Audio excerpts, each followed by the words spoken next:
What's up guys, ShineYGO here. I have been prepping for said YCS, and in my testing it has come up a bit.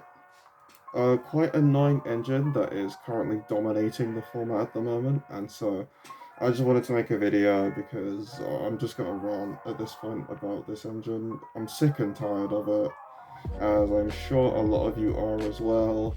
It's the Fiendsmith engine. To the people living under a rock, what is the Fiendsmith engine? The Fiendsmith engine is essentially an archetype of light fiends comprising of key cards. Like the key problem cards I'll go over is Fiendsmith Requiem, Fiendsmith Engraver, and Fiendsmith Desiree, right? I think the biggest problem in the archetype is Fiendsmith Requiem. This card is a Link 1, which Link 1s already in the history of the game tend to be pretty strong. And this one is a very generic Link 1, because it only requires one non-Link Light Fiend. Any Light Fiend. That makes it extremely generic. For example, I can think of a bridge that Ryzeal Fiendsmith likes to use, where they'll go Ice Effect, Ice Summon, whatever Ryzeal they want. They'll go into the rank 4 Exciton Knight, and because Exciton Knight is a Light Fiend, they will then use that to link off into the Requiem. I think the bridge that most of you are familiar with, though, is a Moon of the Closed Heaven, which is a Link 2 Light Fiend that's generic and requires any 2 effect monsters. Meaning that essentially any 2 bodies ever can go into full Fiendsmith combo, which is disgustingly generic in general, and on top of that, the Fiendsmith engine can have like inherent synergies with other archetypes. Like I think the archetype it synergizes with the most, except like the obvious Ryzeal, is Yubel, where Yubel are fiends, which means that it has the extra synergy of being able to use a card like Aerial Eater that lets them send any fiend, and so now one Fiendsmith Engraver, the combo starter, lets you go into full Yubel combo. Since I've just mentioned him, Fiendsmith Engraver is a Light Fiend level 6 that when you discard it, lets you add any Fiendsmith spell trap from your deck to your hand. That will often be Fiendsmith Tracked, and Fiendsmith Tracked lets you discard Fabled, like search out of your deck and discard Fabled Lurry, and that gets you a Light Fiend on the board, while also having Engraver in the graveyard. And Engraver's graveyard effect is that when you shuffle a Light Fiend for cost, it lets you special summon itself back out. You're going to see a common pattern with the whole shuffling back like Light Fiends in order to get additional effects when it comes to this archetype. And this continues on when we talk even about the boss monster, Fiendsmith Desiree, which essentially it lets you negate up to the number of cards of the link rating of the link monsters equipped to it. Basically, all the Fiendsmith link monsters equip themselves to other Fiendsmith cards in one way or another. And so when you equip them to Desiree, let's say you equip Fiendsmith Sequence, which is the Link 2 monster that allows you to fusion summon, that gives Desiree 2 negates. Which I think it can get to a maximum of about 5, typically. But the number of negates doesn't tend to be the issue, more so that it can negate in the first place, and you can often just get into this card off of one card, that one Engraver, right? Also, even if you try remove it, it has the effect where it shuffles back a Light Fiend and it lets you send a card from the field to the graveyard.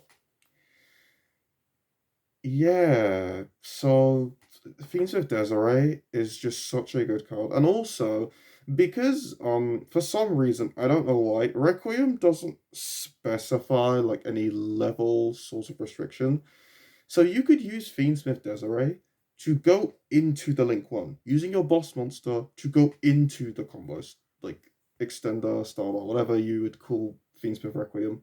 And oftentimes you're going to, with the Fiendsmith Requiem, summon out Lacrima of the Crimson Tears, which lets you send a Fiendsmith card from your deck to graveyard.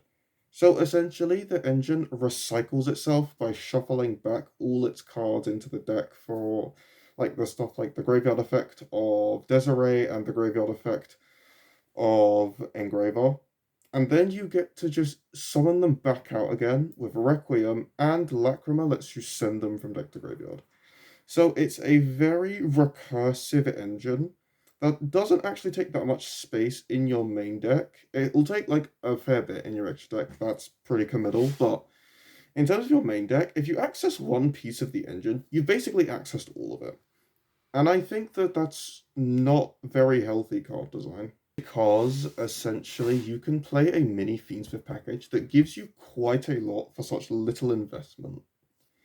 Right, so your Fiendsmith package typically is going to be around like 7, 8 cards, right? That's even high rolling it a bit. Obviously, you can play more or less of the engine, but like it's about 7-ish, 8-ish in terms of your engine, in terms of the main deck. And that adds a whole nother ceiling to your deck, while also not really making much of a sacrifice. Because in something like Fiendsmith Ryzeal, you can play a whole Ryzeal engine as well as a Fiendsmith engine, and you still have the room for like 18 hand traps. 18 hand traps being way more than the average deck can run. Most decks have to make serious concessions when it comes to their engine and deck building to be able to run even 15 hand traps. Last format, 15 was the minimum, and decks like Yubel had to go up in cards in order to run 15 to like 45, etc. And Thieves of Ryzeal can just run 18 naturally. Like, not really any concessions, just can naturally run it. And if you really want to go down the dark rabbit hole of it, the pure Fiendsmith decks, they were able to run like 23 hand traps, which is an insane amount of them that not really any other deck can do except like Ryzeal and like Malice. So Fiendsmith kind of feels like, I guess it's another paywall, because if your deck doesn't run Fiendsmith, your deck is at a disadvantage. I'm not going to say it's like unplayable or anything. I'm not going to be running the Fiendsmith engine, most likely. I cannot source it. Everyone I know is going to Birmingham. I ain't borrowing anything. But you are at a disadvantage, and that feels frustrating in testing. And because it's generic, quite literally, almost any deck can run the Fiendsmith engine. Because all it takes is 2 effect monsters on the board in order to make full Fiendsmith combo. Right, there's so many Fiendsmith variants. There's Ryzeal Fiendsmith, Malice Fiendsmith, Yubel Fiendsmith. There's just so many variants. Like Memento Fiendsmith. Even though Memento is a bit of a weird one because the pure version is seen as better now, some people still play the Fiendsmith version. Fiendsmith is so generic, it feels like if your deck doesn't play it, you're at a disadvantage.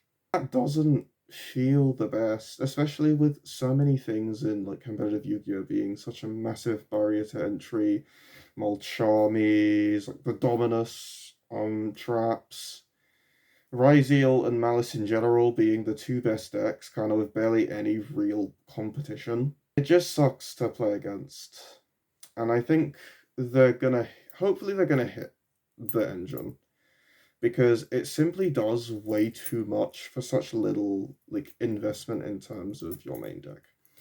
It can recycle back its resources, which they can then use again and again and again, giving it an insane level grind game that outpaces most decks in general.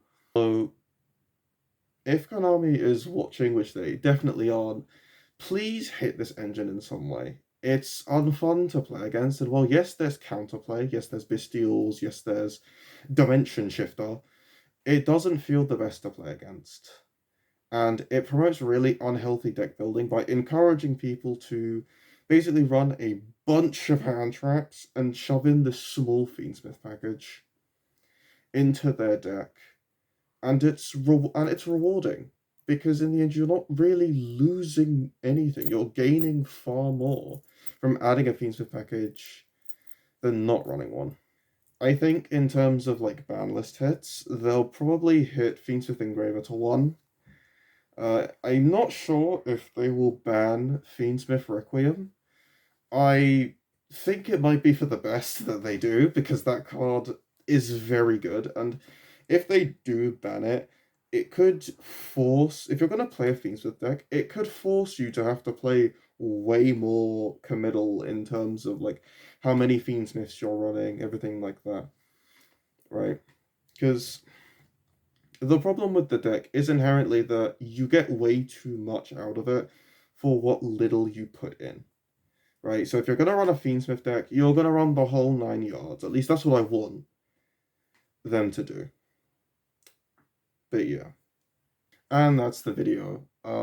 I think that the format it's in a bit of a weird state because it feels like it's so close to being healthy. Like Ryzeal and Malice aren't inherently that unhealthy, but I feel like Fiendsmith adding an extra like $600